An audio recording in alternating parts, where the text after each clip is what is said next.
వినబడలేదా గోదారి తల్లి కడుపు కోత వినబడలేదా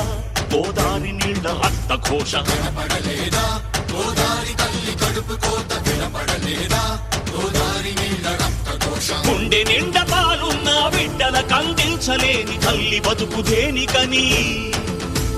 వీళ్ళు నింపె నీళ్లున్న సముద్రాన పడిపోయే శాపం తనకెందుకని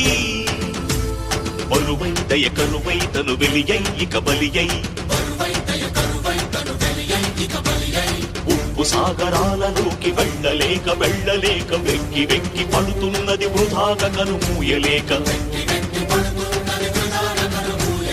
ఆ అలల అలజడి